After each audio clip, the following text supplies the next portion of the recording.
ওই কুত্তা বিড়াল, কোথায় রে তুই? তুই আমার রুমে এরকম অবস্থা করেছিস কিসের জন্য? তোকে বলেছি না আমার রুমে ঢুকবি না? তাহলে তুই আমার সব জামা কাপড় এভাবে ভিজিয়ে রাখছিস কিসের জন্য? আমার জামা কাপড় শুকিয়ে এনে দে, আমিও তোর রুম গুছিয়ে দিব। কুত্তা, তোর জামা কাপড় ভিজিয়ে রেখেছি বেশ করেছি। তুই যে গতকালকে আমার চুল ধরে টান দিয়েছিলি তার প্রতিশোধ নিয়েছি। তার জন্য তো তুই আমার চুল ধরে টানতে পারতিস, কিন্তু এভাবে আমার জামা কাপড় ভিজিয়ে রেখেছিস কিসের জন্য? আমি এখন কি পরবো? কি আর পরবি, এখন আন্ডার পরেই থাক। আন্ডার পরে হনুমানের মতন ঘরে বসে থাক, বাহিরে যাওয়া লাগবে না আজকে। হিহি। আচ্ছা তাহলে এই কথা, ওইখানে দাঁড়িয়ে থাকবি, এক পা নড়বি না। যদি কলিজায় সাহস থাকে তাহলে যেভাবে দাঁড়িয়ে আছিস সেইভাবে দাঁড়িয়ে থাক। আমাকে কি তোর পাগলি মনে হয় যে আমি তোর কথা শুনবো? আর তোর কথা শুনলে আমি ঠিক থাকতে পারবো? এখানে দাঁড়িয়ে থাকতে পারবো? শালা হনুমান কথাকার। জাফট, আমি গেলাম, তুই থাক এইভাবে। পালিয়ে যাবি কোথায়? এখন না হয় আমি বিপদে পড়েছি, রুমের বাইরে যাইতে পারতেছি না, ভেবে দেখ তোর কি অবস্থা করবো এরপর আমি। তুই আমার কোনো কিছুই করতে পারবি না, এটা আমি ভালো করেই জানি, কারণ এখন আমি আন্টির সাথে থাকবো, আর তুই আমার কিছুই করতে পারবি না। তুই কিন্তু এটা একদম ভালো কাজ করলি না, ভেবে দেখ তোর কি করব। যদি ভালো চাস তাহলে আমার কাপড় শুকিয়ে এনে দে। আমি এনে দিতে পারবো না, তুই আন্ডার পরে ছাদে যা, ছাদে গিয়ে নিজের কাপড় নিজেই শুকিয়ে নিয়ে আয়। তোকে দেখতে হেভি জোস লাগছে। কুত্তি কোথাকার, এর প্রতিশোধ আমি নেব আজকে রাতেই। দেখ তোর কি অবস্থা করি, শুধু আমার বিপদ থেকে উদ্ধার হতে দে। তুই আমার কচু করবি সেটা আমি ভালো করেই জানি। ভিতর ডিম কথাকার, রাতে বাহিরে যাইতে পারে না, সে নাকি রাতে আমার রুমে যাবে, ভাবতে হাস্যকর মনে হয়। তারপর মাইন ভাইয়াকে কোনো কিছু বলার সুযোগ না দিয়ে মাইন ভাইয়ের রুম থেকে হাসতে হাসতে বেরিয়ে চলে আসলাম। তারপর নিচে চলে আসলাম, এসে দেখি আন্টি কোথাও নেই। এখন তো লাঞ্চ টাইম, ভালো তা আন্টি এখন মনে হয় রান্নাঘরে আছে, তাই রান্নাঘরের দিকেই পা বাড়িয়ে দিলাম। রান্নাঘরের দরজায় এসে দেখি আন্টি মনোযোগ দিয়ে রান্না করতেছে। আমি আন্টিকে চমকে দেওয়ার জন্য চুপি চুপি পিছন থেকে জড়িয়ে ধরলাম। আন্টি চমকে উঠলো, আমি তো হাসতে হাসতে শেষ আন্টির এই অবস্থা দেখে। তুই, আমি তো কি মনে করেছিলাম, জানিস এখনই তো বয়ে অজ্ঞান হয়ে যেতাম, ফাজলামো করার সময় পেলি না আর। জানো আন্টি, আজকে তোমার ছেলেকে নাস্তা নাবুদ বানিয়ে ছেড়ে দিয়েছি, আর সব কাপড় ভিজিয়ে রেখেছি, এখন সে একটা টাওয়াল পরে আছে। কি মজা, তোমার ছেলেকে দেখতে একদম জোকারের মতন লাগতেছে। কি বলিস তুই? তুই মাহিনের সাথে কিসের জন্য পাঙ্গা নিতে গেলি? আর তুই এসেছিস থেকে যেটা শুরু হয়েছে তোদের দুজনে টম এন্ড জেরির মতো, এখন তুই যেটা করেছিস মাহিন তো এর প্রতিশোধ নিবি। তোমার ছেলেকে আমি ভালো করেই চিনি, ভীতু কথাকার, সে আমার কিচ্ছু করতে পারবে না। আমাকে নিয়ে তোমার টেনশন করতে হবে না। দেখো আমি তোমার ছেলেকে কি বানিয়ে ছেড়ে দেই। দেখ, যা করার ভেবেচিন্তে করিস, পরে যদি মাহিন উল্টো প্রতিশোধ নেয় তখন কিন্তু আমাকে বিচার দিতে পারবে না, বলে দিলাম। আরে আন্টি, আমাকে এই বিষয়ে তোমাকে জ্ঞান দিতে হবে না, তুমি শুধু দেখে যাও, আমি তোমার ছেলেকে বাদর নাচ নাচিয়ে ছাড়বো। আমার নাম নিশাদ, নামটা মনে রেখো তুমি। আচ্ছা, আমার ছেলেও কম না, দেখিস এইবার দুজনে মিলবি, ঝগড়াটা দেখে মজা পাবো তোদের দুজনের। আমি দেখার জন্য প্রস্তুত। এখন টম আর জেরির কার্টুন দেখতে হবে না, তোদের দুজনের কাহিনী দেখলেই আমি এমনিতেই হাসতে হাসতে শেষ হয়ে যাব। এখন থেকে টিভির রিমোট আর হাতে নেব না, তোদের কাহিনীটাই দেখব। আম্মু আমার কাপড়গুলো ছাদে দিয়ে আসো তো। এ কি হাল হয়েছে তোর? এই অবস্থা হলো কি করে তোর? এটা কি পরে আছিস তুই? লজ্জা করে না? আমি কি করব তোমার একমাত্র ভাতিজি, আজকে এই ঘটনার কারণ, তাকে যে আমি কি করব? তুমি কিন্তু এর মাঝে কোনো কথা বলতে পারবে না, বলে দিলাম এক্ষুনি। আমিও কিন্তু কম না, বলে দিলাম। নিজের দিকটা দেখলে হবে না, আমার দিকটাও দেখতে হবে। প্রতিপক্ষ দল তো কম শক্তিশালী না, সেটাও কিন্তু ভেবে চিন্তে কথা বলতে হয়। যেই না নামের চেহারা, নাম রাখছে বাহারা, কথার পটর পটর, শুনলে মনে হয় বডি বিল্ডার, কিন্তু বাস্তবে দেখলে একদম চিকার মতো দেখতে লাগে। এত বড় সাহস তোর, তুই আমাকে এভাবে গালি দিতে পারলি? তোকে আজকে আমি কি করব তুই শুধু অপেক্ষা কর, এরপর তোর লাইফে কি হয়। তুমিও রেডি থাকো, বুঝছিস আমার জ্বালা যন্ত্রণা, তারপর অত্যাচারগুলো সহ্য করার জন্য প্রস্তুত থাকো। খুব শীঘ্রই শুরু হতে যাচ্ছে। কথাটা বলেই সেখান থেকে চলে আসলাম। কি একটা অবস্থা করে রেখেছে আমার, এখন জাস্ট একটা টাওয়েল পরে আছে, টাওয়েলের নিচে আন্ডারওয়্যার পরে আছি। বলা তো যায় না কখন টাওয়েলটা খুলে যায় আর নিজের ইজ্জতের ফালুদা লুটে যায়। দেখছো তোমার ছেলে অবস্থা, তোমার ছেলে আমাকে কতটা ভয় পায়, নিজের চোখেই তো দেখলে, এখন তো বিশ্বাস করবে যে আমি কতটা সাহসী। দেখলাম কিন্তু মজা পাইলাম না, টম এন্ড জেরির মতো। এর থেকে তো টম এন্ড জেরি দেখে আমি বেশি মজা পাই। এখানে তো মজা পাইলামই না, দেখি সামনে মজা পাই কিনা। তুমি এটা বলতে পারলে? তুমি আমাদের ঝগড়াটা মজা বানিয়ে নিচ্ছ আর নিজে মজা লুটে নিচ্ছ, এটা ঠিক না। আমি তো এখানে দর্শকের ভূমিকা পালন করব। এদিকেও কথা বলবো না, ওই দিকেও কথা বলবো না, যা হবে দেখে যাব। ঝামেলা শেষ। আমি তো মাঝখানে কোনো কথা বলতে পারবো না। আমি তো ভেবেছিলাম তুমি আমার দলে আসবে এবং দুজন মিলে তোমার ছেলেকে নাচতে নামাবো। আমি তো ভেবেছিলাম তুমি আমার দলে আসবে এবং দুজন মিলে তোমার ছেলেকে নাচতে নামাবো বানিয়ে ছেড়ে দিব, কিন্তু তুমি বেইমানি করলে আন্টি। এই কথা মনে রাখিও, এর প্রতিশোধ আমি নিব। আমার ছেলে কি বলে গেল? কথাটা কি কানে যায়নি? বলেছিল যে আমি যেন মাঝখানে কোনো কথা না বলি। তাহলে আমি কেন বেইমানি করব তার সাথে? আমি কোনো বেইমানি করতে চাচ্ছি না, আমি মাঝখানে থাকতে চাচ্ছি, বুঝলি? আচ্ছা থাক, আমার কাউকে লাগবে না, আমি একাই দেখে নিতে পারবো। থাকো তুমি দর্শকের চরিত্রে, তোমাকে মাঝখানে কোনো কথা বলতে হবে না। আচ্ছা অনেক হয়েছে, এখন বাইরে যা, আমাকে রান্না শেষ করতে দে, আর তুই রুমে গিয়ে বিশ্রাম নে। আমি রান্না শেষ করে তোকে খাওয়ার জন্য। আন্টিকে কোনো কিছু বললাম না আর ডিস্টার্বও করলাম না, বেরিয়ে আসলাম। কারণ আন্টিকে অনেক জ্বালাতন করলাম, এখন আর জ্বালাতন করা ঠিক হবে না, কারণ রান্না করতেছে, পরে না হয় আবার জ্বালাতন করা যাবে। বেরিয়ে এসে ভাবতে লাগলাম মাইন ভাইয়াকে আবার কিভাবে বাদর নাচ নাচানো যায়, সেই চিন্তায় মগ্ন হয়ে পড়লাম আর আমার রুমের দিকে এগোতে লাগলাম। আমার রুমে চোখ পড়তে আমার চোখ দুটো মনে কপালে উঠে গেল। এ কি হাল আমার রুমের! আমি তো একটু আগে আমার রুম পরিষ্কার করে রেখে গেলাম, আবার কে করলো? তার মানে মাহিন ভাইয়া আমার উপর প্রতিশোধ নিতে না পেরে আমার রুমের উপর প্রতিশোধ নিয়েছে। দাঁড়াও, এর একটা ভিত করতেই হবে। আমি রুমটা না গুছিয়ে বেরিয়ে দেখতে লাগলাম মাহিন ভাইয়া এখন কোথায়। তার রুমে উঁকি মেরে দেখি সে বিছানায় শুয়ে আছে আর ফোন চাপছে। দাঁড়া কুত্তা কথাকার, তোকে দেখাচ্ছি মজা। আন্টিদের বাগানে চোত্তা গাছ আছে আর পাতায় যে এত আড়া থাকে, যেটা মানুষের গায়ে লাগলে মানুষের গায়ে এত পরিমাণে চুলকানি হয়, সেটা যার গায়ে লাগে সেই শুধু ভালো জানে। আমি সেখানে গিয়ে নিজের হাতকে সেফটি করে একটা পাতা নিয়ে আসলাম আর চুপি চুপি মাহিন ভাইয়ের রুমে প্রবেশ করে নিলাম। দেখি মাহিন ভাইয়া আরামে ফোন চাপছে।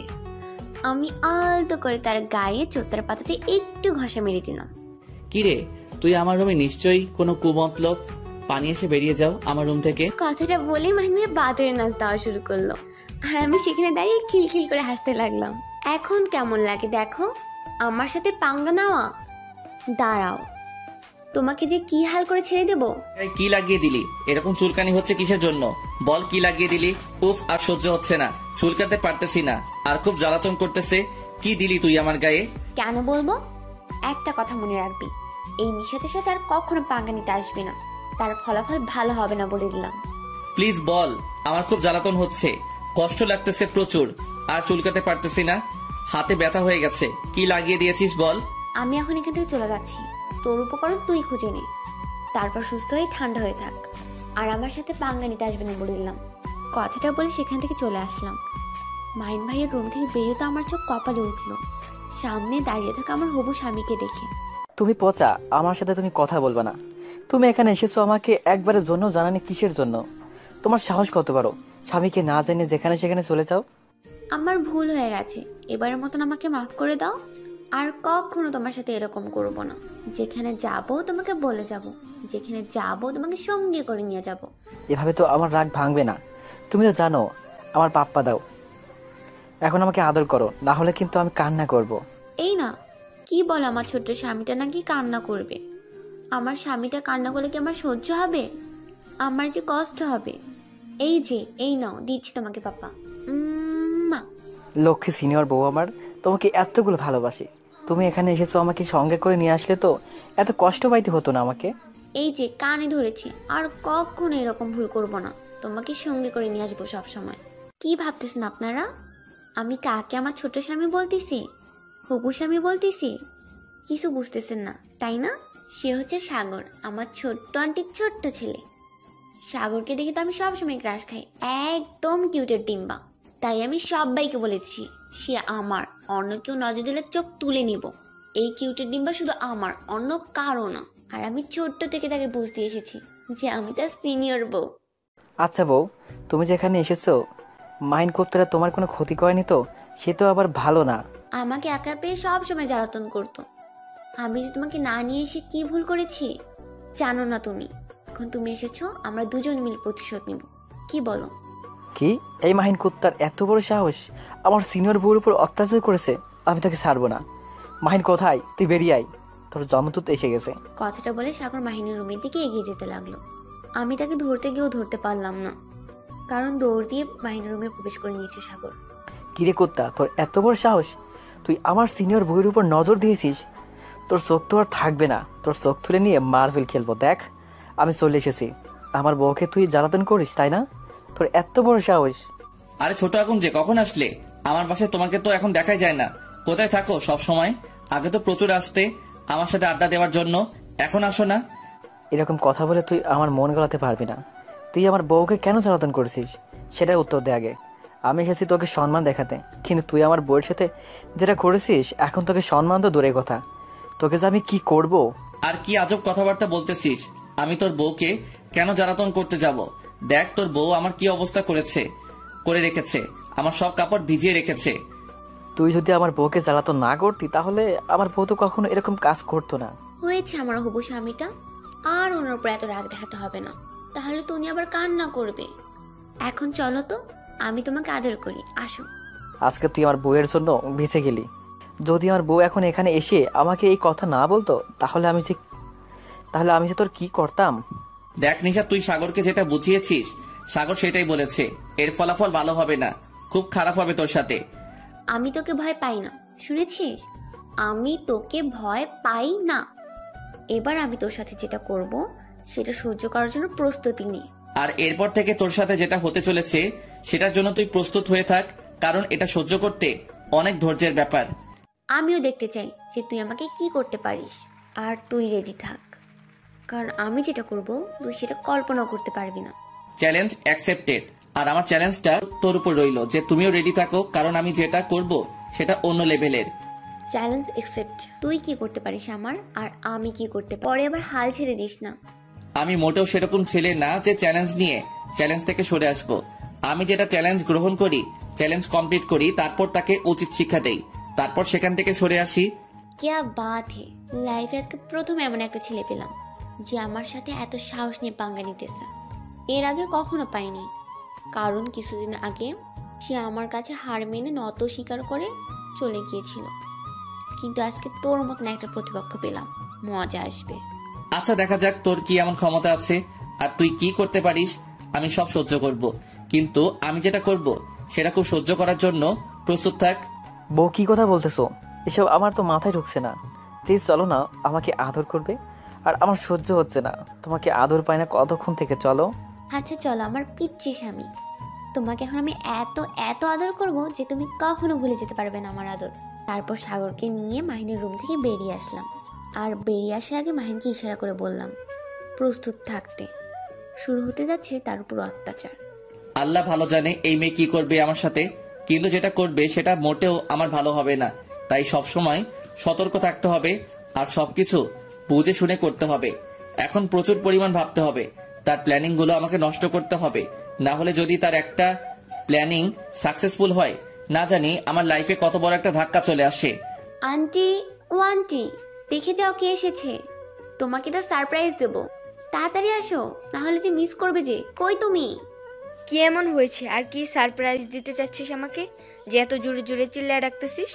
আমাকে বল তো শুনি কি হয়েছে। চোখে দেখতে পাচ্ছ না, আমার স্বামী চলে এসেছে। এখন আর কাউকে লাগবে না, আমার স্বামী আমার পক্ষে সবসময় থাকবে। এখন দেখো আমি তোমার ছেলেকে কি পরিমাণ বাদর নাচতে না চাই। দেখ, মাহিনীর সাথে অতিরিক্ত ফাজলামি করিস না। আমার ছেলেটা যদি রেগে যায়, রাগের বসে তোর সাথে কি না কি করে বসবে, তুই তো মজার ছলে করবি। সে যদি সত্যি মনে করে রিয়াকশন করে, তখন তো কি হবে ভেবে দেখেছিস? আরে আন্টি, এত টেনশন করো কিসের জন্য? সেরকম কিচ্ছু হবে না, তুমি নিশ্চিন্তে থাকতে পারো, সেরকম কিচ্ছু হবে না। সাগর আব্বু এসছিস তুই? তো আমাকে একবার কল করলি না কেন? আমি গিয়ে এগিয়ে নিয়ে আসতাম তোকে। কতদিন পরে আসলাম, একটু কোলে তুলে নিবা, তা না করে উল্টো প্রশ্ন করতেছো। এসেছি সারপ্রাইজ দিতে, এটাও জানো না তুমি? বললি আমার লাব্বুটা রে, এখন দেখে আমার উপর রাগ দেখাতেও পারে। এত রাগ কোথা থেকে পাইলি বাপজান? আচ্ছা খালামণি, তুমি মাহিন ভাইয়ের বিয়ে দাও না কেন? আমার যেমন বউ আছে তারও তো বউ দরকার, তাই না? তুই এসছিস, এবার তোকে সঙ্গে করে নিয়ে একটা সুন্দর টুকটুকে বউ এনে তোর মাহিন ভাইকে দিয়ে দেব। কি বল, তাহলে কেমন হবে? অনেক মজা হবে খালামণি। আমি কত মজা করব, আমার বউ থাকবে, আমি আমার বউয়ের সাথে নাচবো, গান গাইবো। কবে যে সেই দিনটা আসবে খালামণি, তাড়াতাড়ি করো না। অনেক হয়েছে, চলো এখন আমরা রুমে যাই। আর তোমার খালামণি বিশ্রাম করুক, অনেক কাজ করেছে তো। তার জন্যই তো বললাম, তুই সাগর ভাইয়ের বউ এনে দিলে তো আর খালামণিকে কাজ করতে হবে না। তখন ভাবি সব কাজ করবে, খালামণি বিশ্রাম করবে।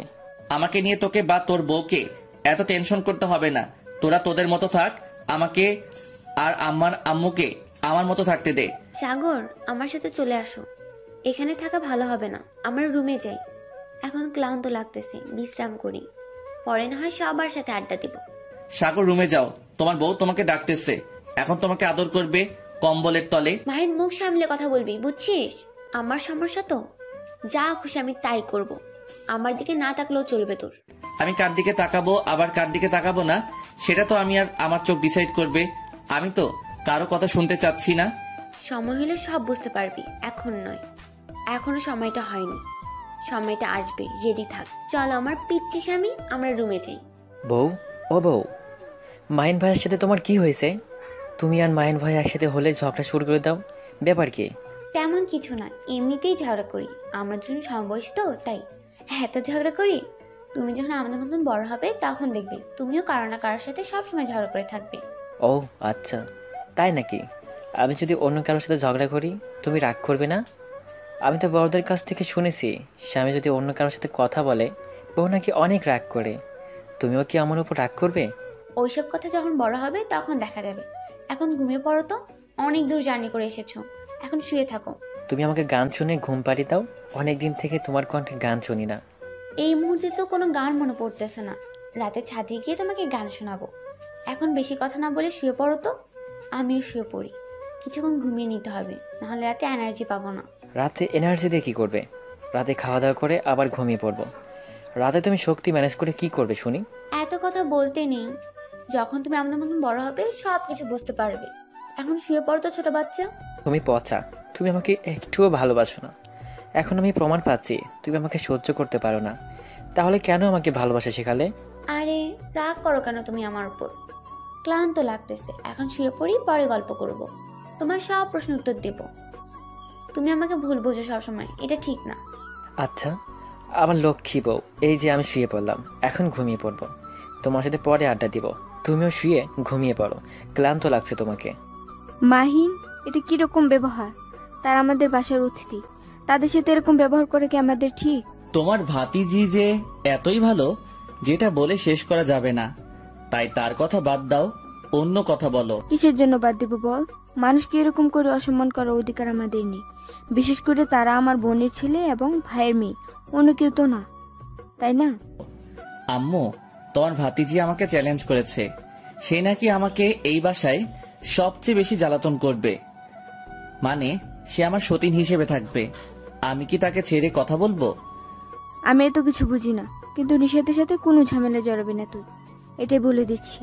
আমার কানের জন্য এসব কথা আর না আসে। ভাতিজি যদি আমাকে কোনো প্রকার জ্বালাতন করে তাহলে আমিও কিন্তু তাকে ছেড়ে কথা বলবো না, তাকে বলে দিও। আচ্ছা, তোর সাথে আমি কথাতে পারবো না, সেটা আমি ভালো করেই জানি। তুই এখন তোর রুমে যা, আমি আমার রুমে যাচ্ছি। সন্ধ্যায় সবার সাথে আড্ডা হবে, এখন রেস্ট কর গিয়ে। আচ্ছা যাও, তোমাকে দেখে অনেক ক্লান্ত লাগতেছে, তুমি গিয়ে রেস্ট করো। আমি একটু বাইরে থেকে ঘুরে আসতেছি, এসে তোমার সাথে কথা বলবো। এখন বাইরে যেতে হবে না, রুমে গিয়ে শুয়ে থাক। যাবো আর আসবো, ফ্রেন্ডরা ফোন দিতেছে না, গেলে তারা আবার মন খারাপ করবে। বেশিক্ষণ লেট করব না, চলে আসবো তাড়াতাড়ি। আচ্ছা যা, তাহলে খুব তাড়াতাড়ি ফিরে আসিস, সন্ধ্যা হওয়ার আগে, পরের জন্য তোকে নিয়ে আমার টেনশন করতে না হয়, মনে থাকে যেন। তারপর আম্মুকে আর কোনো কিছু না বলে বেরিয়ে পড়লাম বাসা থেকে। উদ্দেশ্য ফ্রেন্ডদের সাথে দেখা করব এবং তাদের সাথে অনেক দিন থেকে আড্ডা দেওয়া হয় না, আড্ডা দিব। এবং সেখানে পৌঁছে গেলাম।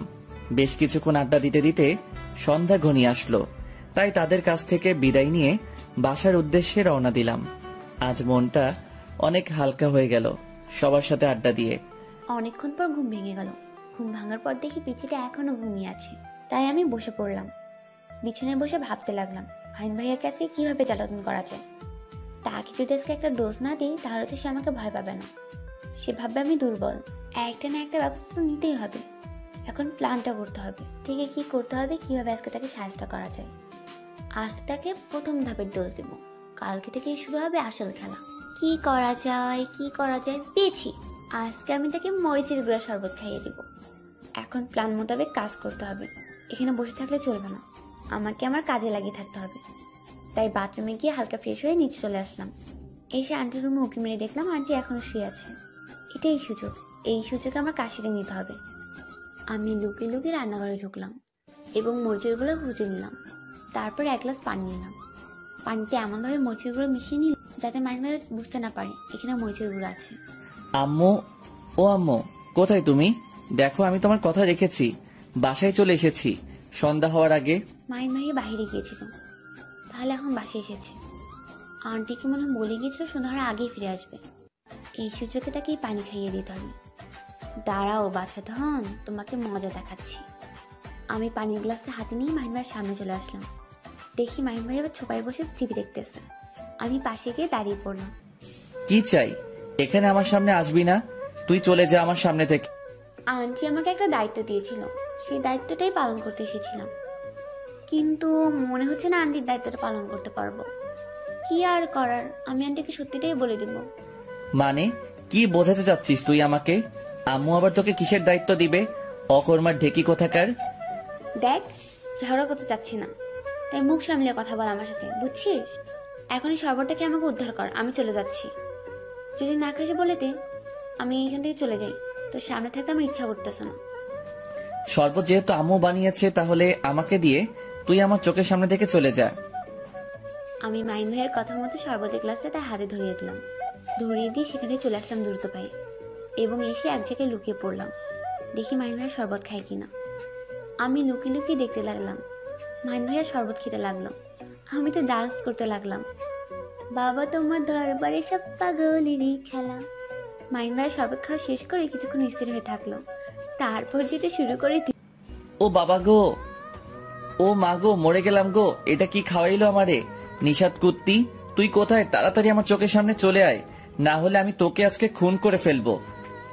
ওরে মারে, মরে গেলাম রে। কে কোথায় আছিস?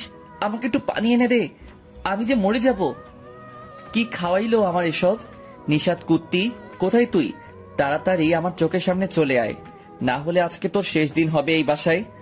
কি রে, চ্যালেঞ্জ নিয়েছিলে আমার সাথে, মনে নেই? এখন এইভাবে গরম মতন চিল্লা চিল্লা বকতেছিস কিসের জন্য শুনি? আমার মন ছিল না, বুঝেছিস, যার জন্য তোর হাতের দেওয়া পানি খেয়েছি আমি সহজ সরল ভাবে। কিন্তু এরপর থেকে আর কখনো এরকম ভুল হবে না আমার। আজকে তো তোকে প্রথম ডোজ দিলাম, এরপর থেকে সব হাই লেভেলের ডোজ দিতে থাকবো। সহ্য করতে পারবি তো? ও আচ্ছা, তাহলে এই কথা। আমি তো ভেবে নিয়েছিলাম তুই হার মেনে নিয়েছিস, কিন্তু নতুন করে যেহেতু শুরু করেছিস তাহলে আমার অত্যাচার সহ্য করার জন্য রেডি থাক। তুই আমার কচু করতে পারবি, কিন্তু আমি যেটা করব সেটা তুই সারা জীবন মনে রাখবি। এতটাই অত্যাচার হবে তোর উপর যে তুই কল্পনাও করতে পারবি না। তাহলে এই কথাই রইল, দেখা যাক কে কাকে কতটা অত্যাচার করতে পারে। এটা ভুলেও তুই আম্মুকে বলবি না, তোর আর আমার মধ্যে থাকবে শুধু, অন্য কারো কানে যেন না ছড়ায়। ভয় পাচ্ছিস আন্টি শুনে তোকে পেটাবে এটা ভেবে? আচ্ছা তাহলে বলবো না, তোর আর আমার মঝেই থাকবে। আমি সেটার জন্য বলতেছি না, আমি বলতেছি যদি আম্মু জানতে পারে তাহলে তো কষ্ট পাবে। তার একমাত্র ভাতিজিটাকে আমি এতটাই অত্যাচার করতেছি, তাহলে তো বিষয়টা খারাপ দেখাবে। তাই আচ্ছা তাই নাকি? আমিও বলবো না, তুইও বলবি না। যদি বলিস তাহলে ভেবে নেব তুই একটা ভিতর দিন। তাহলে আমাকে এভাবে জ্বালাতন করার জন্য এই বাসায় এসেছিস? তোর প্ল্যান ছিল? আচ্ছা, তোকে এই বাসা থেকে এমন ভাবে বের হয়ে যেতে হবে যেটা লজ্জাজনক হয়ে যাবে তোর জন্য। কি? তুই আমাকে হুমকি দিচ্ছিস? তোর এত বড় সাহস! এর ফলাফল ভালো হবে না, বলে দিলাম। যা যা, তুই আমার কি ঘাসটা কাটতে পারিস আমিও দেখে নিব। আমার চোখের সামনে থেকে সরে যা বলছি, না হলে কিন্তু উল্টাপাল্টা কিছু করে ফেলবো। আমি এখান থেকে এক পাও নড়বো না। দেখি তোর কত বড় সাহস, আমার হলে টাচ করে দেখা। আমাকে চ্যালেঞ্জ করিস না, ফলাফল ভালো হবে না, খুব খারাপ হবে আর লজ্জাজনক হয়ে দাঁড়াবে। তোর সাথে তো বকবক করার সময় নেই আমার, বুঝেছিস? চলে যা আমার চোখের সামনে থেকে। আমি কি বলছি তুই আমার চোখের সামনে থেকে চলে যা। তুই আমাকে হুমকি দিচ্ছিস? তোর সাথে কথা বলে আমার ভুল হয়ে গেছে। তোকে তো পদে পদে উচিত শিখে দিয়ে বুঝিয়ে দিতে হবে যে এই নিষেধ কি জিনিস। তোর সাথে কথা বলে কাজ হবে না, কাজে দেখিয়ে দিতে হবে। আচ্ছা যা, আমিও তোর সাথে আর কোনো কথা বলতেছি না। এখন যেটা করব সেটা দেখিয়ে দিব। আমার জানা আছে তুই আমার কিচ্ছু করতে পারবি না, সেটা আমি ভালো করেই জানি। এখন আমি এখান থেকে চলে যাচ্ছি, তুই রেডি থাক। কথাটা বলে সেখান থেকে আমি চলে আসলাম। মাইন ভাইয়া কিছু বলতে ধরেছিল কিন্তু সেটা বলার সুযোগ পেল না। তার আগে আমি সেখান থেকে চলে আসলাম। এবার রাতে যেটা করব সেটা চিন্তা করতে হবে। রাতে তার সাথে কি করব। আমার ঘুম ভেঙে গেল। আশেপাশে তাকিয়ে দেখি আমার সিনিয়র বউ কোথাও নেই। আমার সিনিয়র বউ আমাকে এভাবে একা রেখে কোথায় চলে গিয়েছে। তাকে উচিত শিক্ষা দিতে হবে, না হলে সে ঠিক হবে না। তাই বিছানা থেকে নেমে আন্টির রুমে যেতে লাগলাম। আন্টির রুমে যেতে পারে, মাইন ভাইয়ের সাথে ঝগড়া হয়েছে, তাই ওইখানে যাবে না আমি ভালো করে জানি। আমি আন্টির রুমে প্রবেশ করে দেখি আন্টি বসে কি যেন করতেছে। আন্টি, ও আন্টি, আমার সিনিয়র বউ এখানে এসেছিল, তুমি দেখেছো তাকে? না তো আমার পিচ্ছি জামাই বাবাজি, এখানে তোমার বউ আসেনি। দেখো বাসায় কোথায় আছে, খুঁজে নাও। কি বলো, কোথায় গেল তাহলে? আমি তো তাকে রুমে পেলাম না। মাইন ভাইয়ের সাথে ঝগড়া করেছে, তাই সেখানে তো যাবে না, অনেক জেদি। কিন্তু তোমার রুমে আসেনি, তাহলে গেল কোথায়? এত টেনশন করিস না, চলে আসবে। হয়তো জরুরি কাজে বাইরে গিয়েছে, তুই ঘুমিয়েছিলি তাই তো কেউ কিছু বলেনি। সেটাও ঠিক, কিন্তু এই সন্ধ্যাবেলায় কোথায় যাবে সেটা তো একটা টেনশনের ব্যাপার, তাই না? আমার বউ হারিয়ে গেছে আর তুমি এখানে নিশ্চিন্তে বসে আছো, একটু খুঁজে দিবে, দাও না। বাইরে কথা শোনা যাচ্ছে, বাইরে গিয়ে দেখ তো আছে কিনা, তারপর না হয়। তারপর আন্টির রুম থেকে বের হয়ে দেখি আমার সিনিয়র বউ মাহিন ভাইয়ের ওইখানে থেকে চলে আসতেছে। মাহিন ভাইয়া তার রুমে চলে যাচ্ছে আর আমার সিনিয়র বউ আমার রুমে চলে আসছে। ব্যাপারটা বুঝলাম না, তারা কি একে অন্যের সাথে গল্প করতেছিল নাকি অন্য কিছু। বিষয়টা আমাকে জানতে হবে, তাদের মধ্যে কি চলতেছে সেটা আমাকে খুঁজে বের করতে হবে। আমি তাড়াতাড়ি গিয়ে আমার সিনিয়র বউয়ের সামনে দাঁড়িয়ে পড়লাম, কারণ তাকে কিছু প্রশ্ন জিজ্ঞেস করতে হবে। তুমি আমার সাথে ঘুমিয়ে পড়েছিল, তাহলে আমাকে না নিয়ে ঘুম থেকে উঠে কোথায় গিয়েছিলে বলো? আমারও ঘুম ভেঙে গিয়েছিল, তাই রুম থেকে বেরিয়ে রান্নাঘরে গিয়েছিলাম। ক্ষুধা লেগেছে, কিছু খেয়ে আসলাম। তাহলে মাইন ভাইয়ের সাথে তোমার কি ছিল? আমি তো স্পষ্ট দেখতে পেলাম যে তুমি মাইন ভাইয়ের ওইখান থেকে রুমে আসতেছো। মাইন ভাইয়ের সাথে তোমার কি? আরে ভাই আর বোনের মাঝে কি কথা হতে পারে? আর তুমি আমাকে এত সন্দেহ করো কেন? কিছু বুঝি না, আমি কি উল্টোপাল্টা কিছু করেছি? তোমার কি মনে হয়? তুমি আমার বউ, সবসময় আমার সাথে কথা বলবা। তার সাথে কথা বলতে হবে কিসের জন্য? কয়েকদিন পর যে তার বউ আসবে আর সে তো তোমাকে সহ্য করতে পারবে না তখন। সেটা পরে দেখা যাবে, এখন চলো প্ল্যানিং করতে হবে। আজকে রাতে তোমার মাইন ভাইকে উচিত শিক্ষা দিতে হবে, কারণ সে আমার সাথে খারাপ ব্যবহার করেছে। এই জন্যই বলেছিলাম যে তুমি মাহিন ভাইয়ের সাথে কথা বলবা না, সে অনেক খারাপ একটা ছেলে, তাকে দেখে বোঝা যায়। আচ্ছা হয়েছে, আমি এখন থেকে মাইনের সঙ্গে কোনো কথা বলবো না। এখন চলো, তাকে কি করা যায় তার জন্য একটা বুদ্ধি খুঁজতে হবে। আজকে রাতে ঘুমাতে দেওয়া যাবে না, তাকে প্রচুর জ্বালাতন করতে হবে, যেন সে আমার সাথে আর কখনো পাঙ্গা নিতে না আসে। আচ্ছা চলো তাহলে দুজন মিলে একটা বুদ্ধি খুঁজে বের করে সেই অনুযায়ী মাহিন ভাইয়াকে আজকে চরম একটা শিক্ষা দিব, সে যেন আমার বউয়ের সাথে আর কখনো পাঙ্গা দিতে না আসে। তারপর পিচি সাগরকে সাথে করে নিয়ে রুমে চলে আসলাম। আমি তো আগে থেকেই ঠিক করে রেখেছি কি করব, তাও একটু ভাব দেখাতে হবে। সাগরের সামনে ভাব না দেখলে সে তো বুঝতে পারবে, তাই তার সামনে একটু ভাব নিলাম যে কি প্ল্যানিং করা যায়। তারপর রাত হয়ে আসলো, সবাই খাবার খেতে নিচে আসলাম। খাওয়া দাওয়া শেষ করে আমি মাইন ভাইকে ইশারাতে বুঝিয়ে দিলাম আজকে তার অবস্থা করুণ হতে চলেছে। সে আমার ইশারাটা বুঝতে পারেনি অবশ্য, বুঝতে পারলে আমার সব প্ল্যান ভেস্তে যেত। রুমে চলে আসলাম, যে সব দিয়ে মাহিন ভাইকে জব্দ করবো সব কিছু গুছিয়ে নিতে লাগলাম। তারপর পিচ্চিকে বললাম আজকে আমার খুব ক্লান্ত লাগতেছে, আজকে আর কোনো মিশন হবে না, কারণ পিচ্চিকে সাথে নিলে আমার ঝামেলা হবে। পিচ্চি কোনো কিছু না বলে চুপচাপ জড়িয়ে ধরে শুয়ে পড়লো। আমিও তাকে ঘুম পাড়ানোর জন্য তাকে জড়িয়ে ধরলাম এবং শেষমেশ 1 ঘন্টা পরে সে ঘুমিয়ে পড়লো, কারণ আমার সাথে গল্প করতেছিল। আমিও গল্প করতেছিলাম, তাকে বুঝতে দেইনি যে আমি আজকে মিশনে যাব। তাকে ঘুম পাড়িয়ে দিয়ে আমি রুম থেকে চুপি চুপি বেরিয়ে আসলাম। মাহিন ভাইয়ের রুমের দিকে যেতে লাগলাম। আজকে আমার কেন জানি মনে হচ্ছে নিশাত আমার সাথে কোনো কিছু করবে। আমাকে সাবধানে থাকতে হবে। আজকে রাতটা অন্তত দেখি তার প্ল্যানিংটা কি রকম হয় আর সে আমাকে সর্বোচ্চ কি রকম শাস্তি দিতে পারে। তাই আমি না ঘুমিয়ে রুমের লাইটটা বন্ধ করে দিয়ে বাথরুমে গিয়ে বসে পড়লাম। আপনারা আবার ভাবতেছেন যে আমি বাথরুমে কোথায় বসে পড়লাম। আরে মিয়ারা, আমি বাথরুমে চেয়ার নিয়ে এসেছি, 4 চেয়ারের উপরে বসে আছি এখন। অন্য কিছু ভাববেন না আবার। উফ রে, আমি বাথরুমে চেয়ার নিয়ে এসেছি, চেয়ারের উপরে বসে আছি এখন। অন্য কিছু ভাববেন না আবার। চেয়ারের উপরে বসে আছি এখন। অন্য কিছু ভাববেন না আবার। চেয়ারের উপরে বসে আছি এখন। অন্য কিছু ভাববেন না আবার। চেয়ারের উপরে বসে আছি এখন। শালার মশা আজকে আমাকে শেষ করলো রে। কি যে করি, এই আপদটা যে কবে বিদায় হবে আমার বাসা থেকে, আর আমি কবে যে মুক্তি পাবো, খুব টেনশনে আছি রে ভাই। এখন আমার কি করা উচিত বলেন তো আপনারা? হঠাৎ করে কারো পায়ের শব্দ পেলাম। এটা অন্য কেউ হতে পারে না, নিশ্চয়ই নিশাত। এখন দেখতে হবে সে কি করে। তাই আমি বাথরুমের দরজাটা একটু ফাঁক করে চোখ দুটো বের করে দিলাম, দেখি সে আমার রুমে এসে কি করে। আমি চুপি চুপি মাহিন ভাইয়ের রুমে ঢুকলাম এবং তার বিছানার উপর গিয়ে আমার জব্দ করা জিনিসগুলো ছেড়ে দিলাম, কিন্তু কোনো রিয়াকশন পাচ্ছি না। কিসের জন্য এতক্ষণ হয়ে গেল তাও? হঠাৎ করে আমি অনুভব করতে লাগলাম পিছন থেকে কেউ আমার গলায় হাত দিচ্ছে। ভয় পেয়ে তাড়াহুড়ো করে পিছন ফিরে তাকালাম। তাকে ভূতের মতন কাউকে দেখে সঙ্গে সঙ্গে অজ্ঞান হয়ে গেলাম। যখন আমার জ্ঞান ফিরল তখন দেখি মাহিন ভাই আমার উপরে। আমি নিজেও বিশ্বাস করতে পারছি না যে মাহিন ভাই কি করে আমার প্ল্যানিংটা বুঝতে পারলো, আর সে আমাকে এভাবে ভয় দেখাবে আমি কখনোই বুঝতে পারিনি। এখন বুঝতে পারবি যে আমি তোর সাথে কি করব। খুব তো বকবক করেছিলি, আমি তোর কিছু করতে পারবো না, তাই না? এবার দেখ। দেখ, উল্টাপাল্টা কোনো কিছু করবি না, পুরুষত্ব দেখাবি না। আমাকে বুঝেছিস? তাহলে কিন্তু বাবা হওয়ার স্বপ্ন স্বপ্নই থেকে যাবে, কখন বাবা হতে পারবি না বলে দিলাম। ওরে বাবারে, কি ভয় দেখাচ্ছে আমাকে। সে এখন আমার ফাঁদে বন্দি, তাও তার গলার জ্বর কমে না। তুই পুরুষত্ব দেখাবি আর আমি কিছু করব না, এটা কখনো ভাবিস না। আমিও কিন্তু রিয়াকশন নিব। আচ্ছা তাহলে এই কথা। দেখ আমি কি করি তোর সাথে। তুই কল্পনা করতে পারবি না যে আমি তোর সাথে এইটা করব। আর তুই আমার পুরুষত্ব নিয়ে কথা বলেছিস, না পারলে আমাকে আটকে দেখা। দেখ, এরকম কোনো কিছু করবি না আমার সাথে, ভালো হবে না বলে দিচ্ছি। আমাকে একা পেয়ে তুই এসব করতে পারিস না। আমি কি করতে পারি আর কি করতে না পারি সেটা আমি ঠিক করব, বুঝছিস? এখন তোর সাথে যেটা করব সেটা মেনে নেওয়ার জন্য প্রস্তুত হ। ভালো হবে না বলে দিচ্ছি, আমাকে ছেড়ে দে। এরকম করবি না আমার সাথে তুই, আমাকে ছেড়ে দে, ভালো হবে না। এত তাড়াতাড়ি কিভাবে তোকে ছেড়ে দিতে পারি বল? এত সুযোগ পেয়েও কি কেউ কাউকে ছেড়ে দেয়? এর ফলাফল ভালো হবে না বলে দিচ্ছি। তুই যদি আমাকে এখন ব্যবহার করিস তাহলে কিন্তু আমি তোকে খুন করে ফেলবো। আমাকে চিনিস না তুই। দেখা যাবে তুই আমাকে কিভাবে খুন করতে পারিস।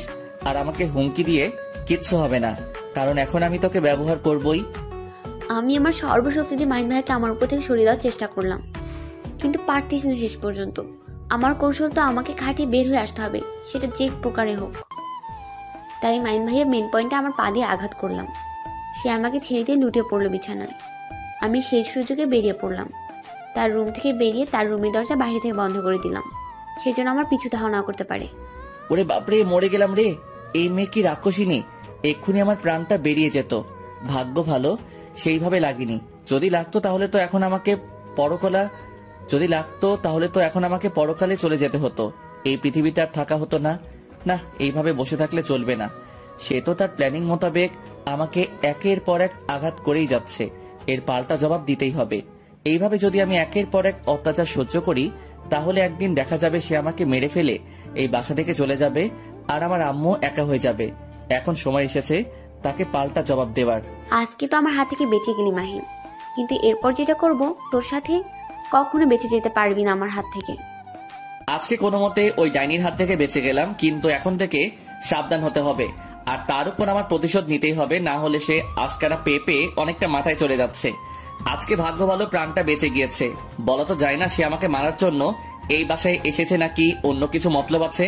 আর আমি তো কিছুই বুঝতেছি না, কারণ তাকে দেখে মনে হচ্ছে সে নিশ্চয়ই কোনো একটা অঘটন ঘটাতে এই বাসায় এসেছে। তাকে এই বাসা থেকে তাড়াতাড়ি বের করে দিতে হবে, না হলে আমাদের বাসায় সমস্যা সৃষ্টি করবে। আজকে কেন যে আমি বোকার মতন সবকিছু দেখে শুনে কাজটা করলাম না, হঠাৎ করে কাজটা করতে গিয়ে সব প্ল্যান ভেস্তে গেল। আজকে না সে আমার জ্বালাতন থেকে মুক্তি পেল, কিন্তু কালকে তাকে আর ছাড় দেবো না, কারণ কালকে যা হবে সব সামনাসামনি। লুকিয়ে আর কিচ্ছু হবে না। অনেক রাত হয়ে গেছে, এখন এখানে থাকলে আর চলবে না। আমি এক সাইডে শুয়ে পড়লাম। গভীর রাত হয়েছে, তাই শুয়ে পড়তেই ঘুম চলে আসলো। কখন যে ঘুমিয়ে পড়েছিলাম নিজেও জানি না। যখন ঘুম ভাঙলো তখন দেখি পিচ্ছি আমার পাশে নেই, তাই চোখ মেলে এদিক ওদিক দেখতে লাগলাম। দেখলাম পিচ্ছি রুমে আছে কিনা, কিন্তু দেখলাম পিচ্ছি রুমে নেই। আজকে কি হলো? পিচ্ছি আমাকে এভাবে একা রেখে রুম থেকে বেরিয়ে গেল, ব্যাপার কি? আমাকে সব কিছু রহস্য উদ্ঘাটন করতে হবে। আসলে আমার সিনিয়র বউয়ের সাথে মাহিন ভাইয়ের চলতেছেটা কি? তাদের মাঝে আবার পরকীয়া চলতেছে না তো? যদি এরকম কোনো কিছু হয় তাহলে আমি কাউকে ক্ষমা করব না। দুজনকেই এত বড় শাস্তি দিব যেটা তারা কল্পনাও করতে পারবে না। আগে সত্যিটা উদ্ঘাটন করতে হবে। আসলে আমার সিনিয়র বউ মাহিন ভাইয়ের কাছে চাই কি, বা মাহিন ভাই আমার সিনিয়র বউয়ের কাছে চাই কি, সেটা আমাকে উদ্ঘাটন করতে হবে, তারপর বিচার করতে হবে। আর তুমি আমাকে মিথ্যে বলো? রুমে তো অ্যাটাচ বাথরুম আছে, তুমি ওখানে হিসু করতে পারতে। আর তুমি বাইরে চলে আসছো, এটা কি গ্রামের বাড়ি?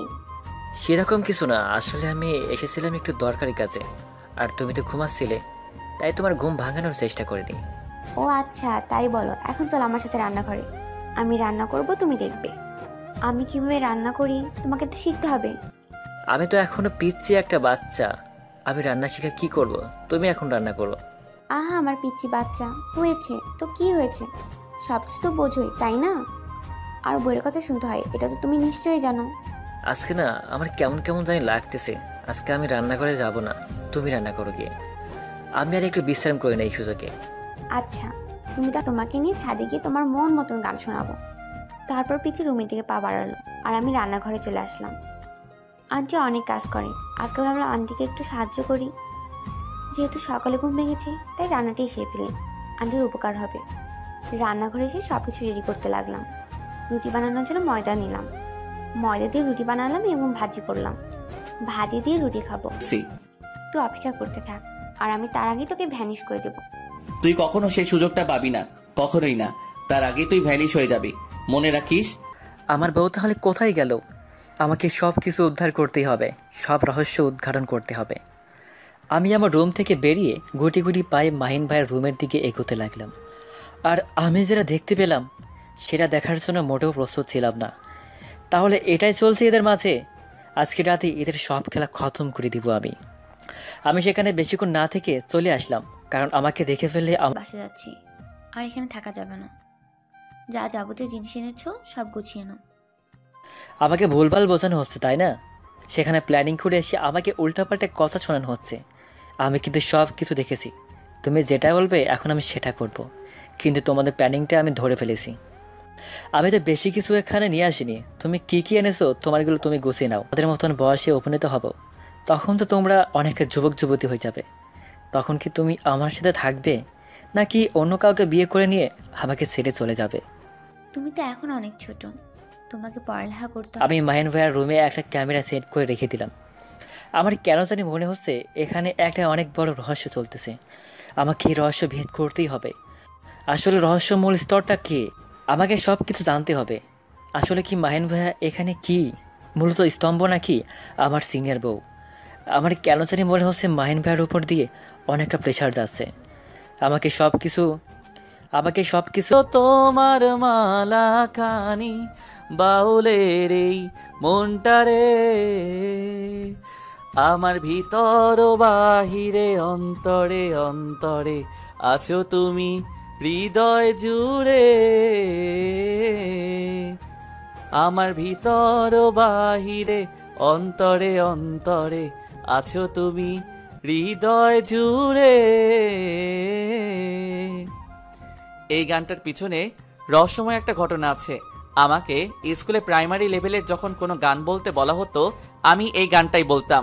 অন্য কোনো গান তখন আমি জানতাম না, জাস্ট এইটুকুই জানতাম আর এইটুকুই বলতাম। আর সেটা প্রতি বৃহস্পতিবার আমাদের স্কুলের এই গানটাই বলতাম। হঠাৎ করে আমার মস্তিষ্কে অনুভব হতে লাগলো, পেয়ে গেছি, আন্টির কথা বলে নিশ্চয়ই মাহিন ভাইয়া দরজা খুলে দেবে। তখন কোথায় যাবে বাছা ধন? মাহিন ভাইয়া, এই মাহিন ভাইয়া, আন্টি তোকে ডাকছে। থাক, আর মিথ্যা কথা বলতে হবে না, আমার রুমের সামনে থেকে চলে যা তুই।